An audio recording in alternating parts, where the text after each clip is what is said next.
welcome to episode 14 of the Volvo Rescue. In episode 10, I did the front crossmember here on Bruce, and that was with the powder-coated and polyurethane bushed assembly.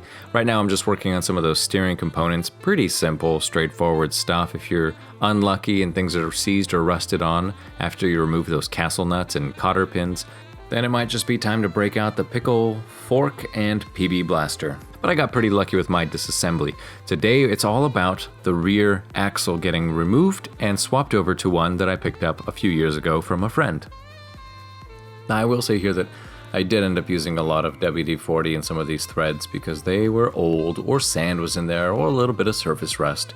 And while the tennis ball and string trick might be good enough to like line up center to center of your wheels or whatever, I can't eyeball align a front end to save my life. I actually got this way off. But it's, like I said earlier in other episodes, it's just enough to get this car up and down on a trailer.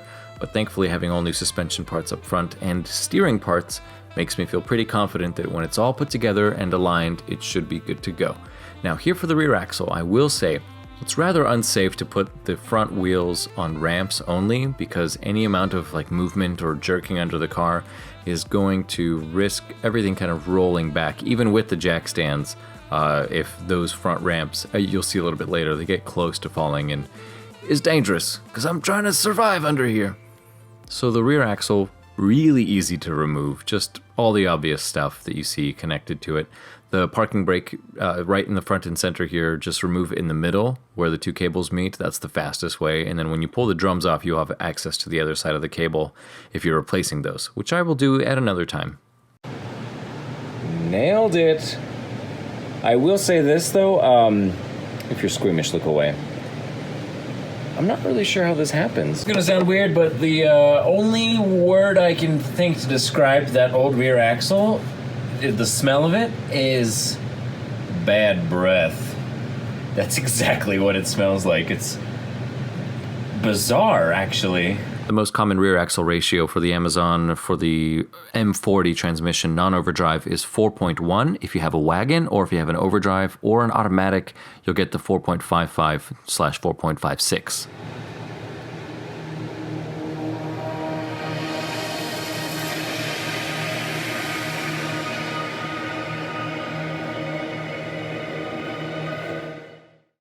While the rear axle itself is just painted black, all of the control arms, the torque arms, the panhard bar, the trailing arms, whatever you want to call them, they're all powder-coated silver, which they look nice, not to mention. They have the IPD bushings, the polyurethane bushings pressed in already. Of course, these aren't pressed in, they're just slip-ons.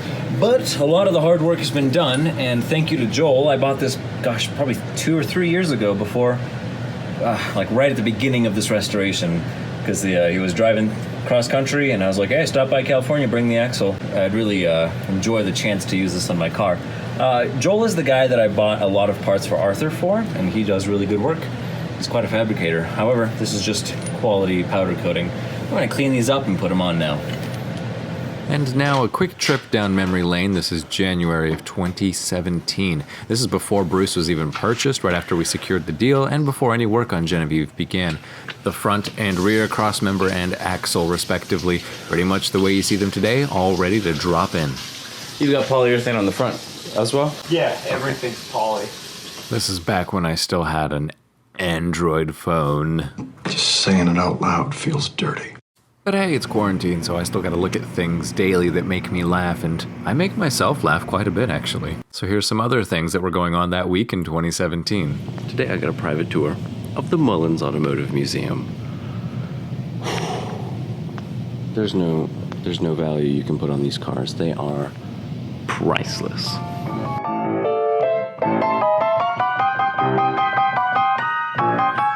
Okay, we could get distracted for a while with that stuff, so back to work. There's not much to say for actually putting the rear axle in place. You want to make sure all your bushings are greased up nice and good, and that way you don't get any squeaks down the road, because it's quite a bit of work getting everything apart so that you could re-grease something later on. And the KYB Excel G gas adjust rear shocks, those are a good aftermarket option. They're not as stiff as the Bilstein shocks, and rear Bilsteins need to be revalved for the sedans and coupes because they are a little too stiff and they will cause cracking in the chassis over time. At least that's what's been reported from other users. On the wagons, it's not so important because the wagons are a little beefier on the rear, the way everything mounts up. That's my understanding. Again, if you have any information that's useful that I don't know, go ahead and throw it in the comment section because people will probably make good use of it later on. And speaking of making good use of things, the block of wood, the dolly on the bottom, even these mallets and these Christmas paper wrappings, there's all kinds of stuff that I use to improvise and get it into the position that I need this thing to be in so that I could attach the hardware and do a final tightening. For the rear shocks, it helps if you are strong enough to compress them with your hand, or you can use like a fancy zip tie trick that I ended up doing on Genevieve when I did the Bilsteins, and then let those expand into the holes with the new bushings. I opted for polyurethane bushings on these shock absorbers rather than the rubber, and they do come with bushings when you buy new shocks, which is always awesome. To do a final tightening of the rear axle, you want all those bushings loaded up, so I just jack up the pumpkin until the weight of the car is on the springs. But as you see, the car started rolling backwards ever so slightly, gave me a bit of a scare, so let's just wrap this up and get it back on the ground. The following is a public service announcement. You know those locking lugs that you can get at the AutoZone and O'Reilly and any auto parts place? Well, I had a set of M12s and metric for an old car that I had back in the day. And when I bought this rear axle, it came with its own pair of locking lugs. And I was like, how on earth am I gonna get it to unlock? Well, in addition to my key working on both lug nuts from basically two different cars years apart, that's not good. It shows that the patterns aren't really that unique. But furthermore, you can just take your regular socket. This is a 17 millimeter, and it just zipped right off and right back on. Pretty useless. Nice little gimmick, and next time you see a set of wheels at the junkyard that you want, and if it's got these lugs, shouldn't be a problem. This has been a public service announcement. You're probably wondering what those Christmas wrappings were for. You saw that they were inside of the springs, yeah? Well, that's because I was using them to guide my springs up into the perch because the front of the axle kept dropping down on me. You know what the scariest thing about this job is? It's a little bit of a balancing act trying to get the axle in place. 2 jacks would have been really good to get the axle to actually tilt in the front up instead of doing it the way that I did, which was a bit more complicated. But what would have made it easier is if I had 2 more jack stands, because the front wheels, you could see, are slowly making their way back towards the edge of the ramp, and I kept kicking them forward, but every time I would lift the car up, you know, on the way to the springs, which happened several times during the course of getting this axle up. When it would lift off of these jack stands, it ended up slightly rolling back on those ramps, which got a little bit, shall we say, precarious. Anywho, the KYB gas shocks are installed with the polyurethane bushings. All the bushings are tightened. Make sure when you're doing the tightening on the bushings that you do it with the suspension loaded. You can do that either by jacking up the rear axle to the point where all the weight is on the rear and it lifts off of these stands, or do it with the wheels on the ground. Either way, you want the full weight of the vehicle on the bushings so that you can clamp down on them with those bolts and washers and nuts and everything as they are in their final resting neutral position. And from there, they'll flex a little bit in either direction. So that's all set. You know, the axle itself isn't painted and pretty, but these cables are going to get replaced. The brake line's going to be replaced. Other than that, everything else is silver and blue. Pretty good color combination. These springs are not staying in the car very long. I'm going to be putting air ride in there, and I've got the box of air springs, I've got the hoses, the lines, everything's here. The compressor I left in California, I put it in storage because I wasn't going to be doing that anytime soon. Anywho, that was the rear axle installation. And I'm going to wait to get 2 more jack stands before I take on the task of replacing these parking brake cables, which will require popping the drum off, which will require quite a bit of torque on this axle, and that could get a little scary on jack stands / ramp combination. Hey, did I mention that it's 3 in the morning? No? Well, it's time to call it a night. Until tomorrow. It would be weird to end a video after only 10 minutes, so to keep this episode going, I'm going to put some clips in that I forgot to place elsewhere, stuff that happened from 2017 up till mid-2018 where this video was recorded, and stuff like this. I don't really know where to put it, so here they are. So I'm going to show you a little bit of a trick that I used here to get the dome light harness fed all the way to the tail light. Here we go.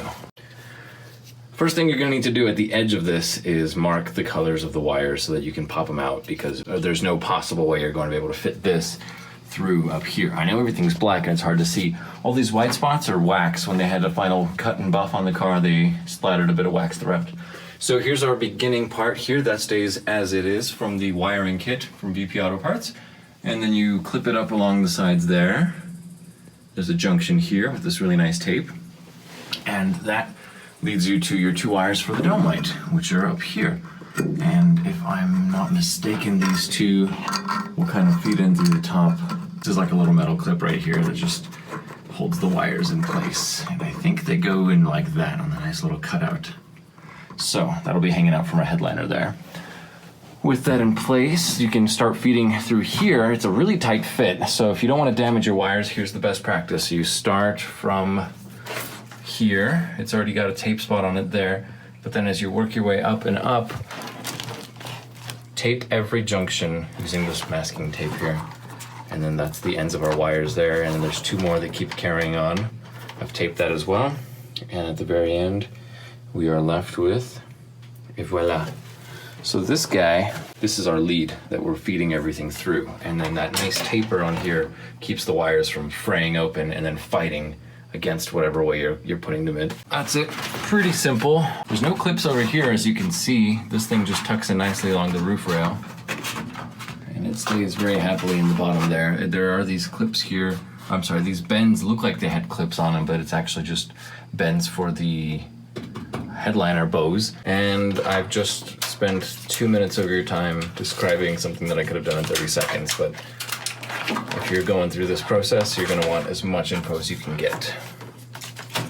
So, I'm gonna go to the trunk now and feed me. I'm going to feed myself. Okay, here in the trunk, there she is.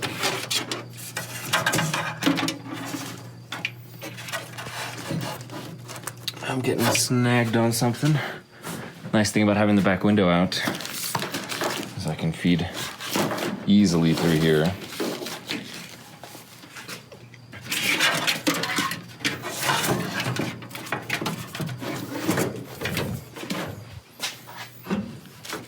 Another snag here on the tape. That should be our last hiccup.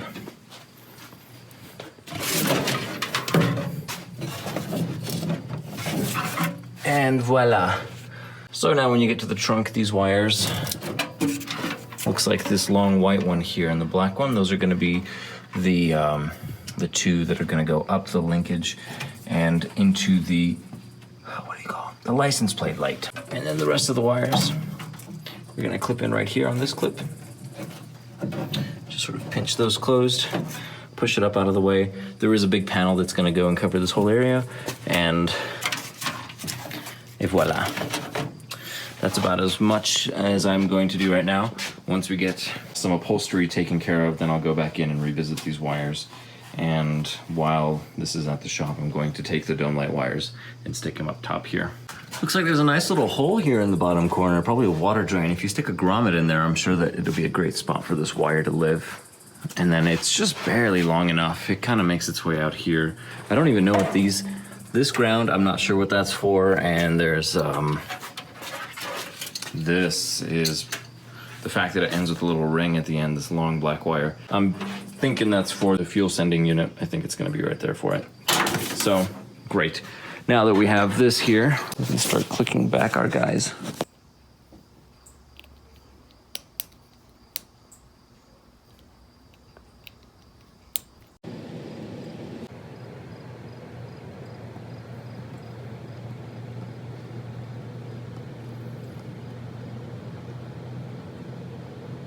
Now onward onto the trunk. I did this section by section. I found that that's the best way to do it. You put the glue, this is the black 3M super trim adhesive, directly into the channel cutout on the rubber itself. And then as you do a part at a time, you know, stopping at each curve and letting it fully cure and fully dry before moving on, it makes sure that the whole thing stays in place. Otherwise, it'll kind of flip out at the edges or come apart.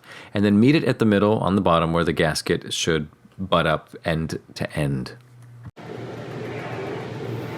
Section by section by section. I do not like putting these gaskets on. All they want to do is curl up at the ends like this. Maybe I'm doing something wrong. Yeah, we'll see. This video will be out and it'll already be finished, so feel free to comment if you have the answer, but I'm pretty sure it's gonna be too late. Maybe it'll help somebody else. This is a June bug. They're kind of stupid and they will fly into your head. And if you touch them, they hiss. But they're really cool to look at. And they're usually upside down and dead by morning. But we're gonna save this guy. Look at this, the whole backside is raw. Like, come on guys, what are you doing? If you bring a car to a shop and you say, hey, paint my car, here's the dashboard. Don't leave the inside of it raw. You can put primer on it, black paint, I don't care. I even have to do the inside of the cowl there because whatever they sprayed the body color with, it only reached that much of it underneath. And I had to just tape it all up and go in there with a foam brush again. Yeah, that's just how it is unless you're paying more money, I guess. Although it doesn't seem like it would take much effort to just turn this around and give it a few passes with the blue. Oh, that's enough for memory lane. You know, this whole Corona thing's got us all down, and it sucks being in lockdown or quarantine or whatever you want to call it. Sometimes I just need a reminder that this car is finished, and it is, and it's good to keep perspective of what I'm working toward. Actually, a lot of this footage is just exactly 1 month after what you saw recorded, so it's ramping up quickly. And I just read that the Davis Auto Show was canceled, so I hope we can get together in the fall, if not sooner. So, depending on when the world opens up, you're still going to have plenty of stuff to watch here at the Volvo Rescue. Things are going to be alright. Hang in there, everybody, and I hope to see you soon. Thanks, and make sure you're subscribed if you haven't already. See you guys soon.